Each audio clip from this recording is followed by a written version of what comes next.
Brad and Laura Lewis, farming here at Wharepapa South, 450 crossbred cows.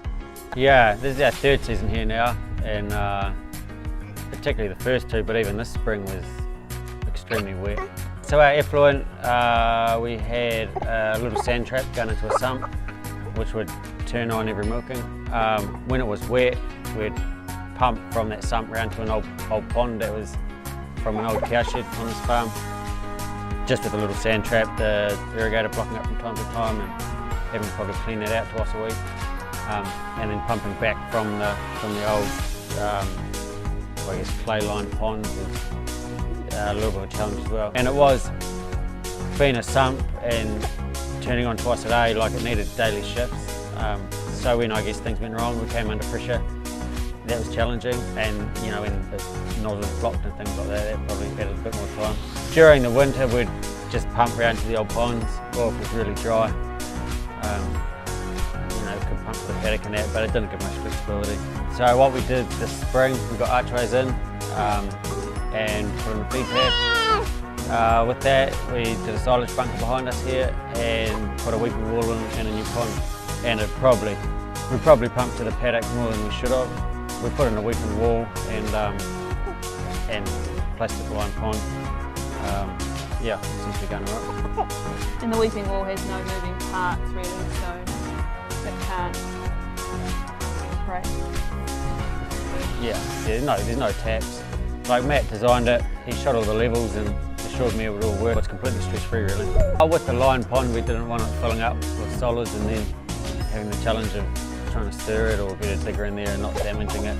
The weeping wall probably is a little bit extra capital cost, but it's peace of mind, there's no moving parts. I can go away and not have to worry about something breaking down. Because effluent is pretty hard to deal with, you know, moving parts block and break. So our farm's not flat, it's got quite a bit of contour to it. So that was one of the main challenges for us, you know, in the wet, and trying to feed out to cows, trying to you know, not make a mess. Sometimes the paddocks are probably a bit steep to feed out in, and we get to the point where moving cows on wasn't really feasible either because we'd been doing it for maybe 2 or 3 weeks. So we're just running pasture covers down, finding it hard to feed cows, keep the condition on them, especially with everything wintered on. Yeah, like utilisation was a problem, and even with pasture, you know, on the really wet days, I think, you know, we're probably wasting half of our feed. You couldn't leave staff members to feed out in a lot of our paddocks. It was the health and safety hazard. It was just stressful. You know, just feeding out, seeing all the feed get wasted, speed up the round, run your pasture covers down, you know, late July, August. And not being able to feed the cows some days. You know, either not being able to get in there with the wagon. Our main reason for it was to reduce stress. We said it had to break even financially, which our numbers showed that it can. And I didn't want to intensify the system too much because I wanted to reduce stress and maybe a little bit of workload. So I didn't really want to put on a mixed wagon and spend all day feeding out. We only had it in for a summer, you know, and even that's reduced stress with the roof. The cows are much happier. And some of the utilisation's increased. So yeah, I think it's positive, and I'm quite looking forward to winter. Yeah, so we can go away with a lot more peace of mind. There's a lot less to go wrong. The Floodwashed is good, that's all simple. Yeah, just basically press of a button and turn off a tap once a day and the whole thing's clean. And it goes into a catchment sump, and then gravity's into the weeping wall, and then that gravity's into the pond. Like, I've talked to some people and they can't feed out grass silage on their pad because it blocks their irrigators because they don't have a weeping wall or good solid separation. So we haven't had anything block or, you know, source of liquid coming out of the irrigator. The animal health is better because, you know, especially in the summer that we've seen just gone, it's been extremely hot. They've been in here from 12 till 3, you know, probably the hottest part of the day. They didn't lose any condition in the heat like they have in previous years.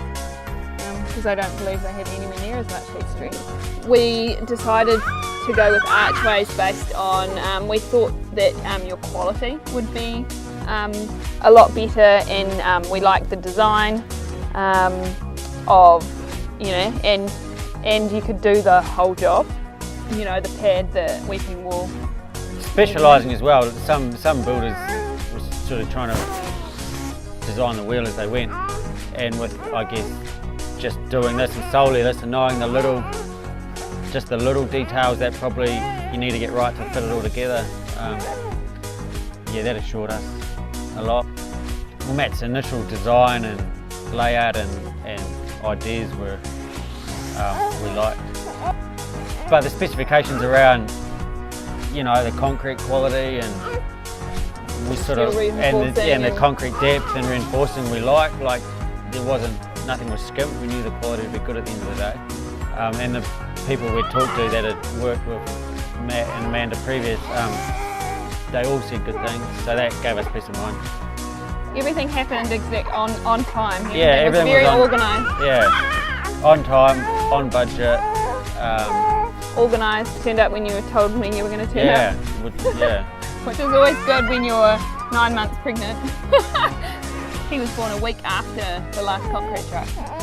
You know, Matt, he's good at what he does and he knows what he does, and just the little things I think made a difference in the end. You know, you'd ask him a question and he'd always have a good, honest answer that gave me confidence. You know, it gave me confidence about what was happening, and everything fitted in really well. Like, there's a lot of things that could have gone wrong in terms of design and you know, the bunker flowing to the pad, into the sump, into the wall, and the pond, but I'm real happy with it in the end, actually. Yeah. I'll put a lot of that down just to Matt's experience.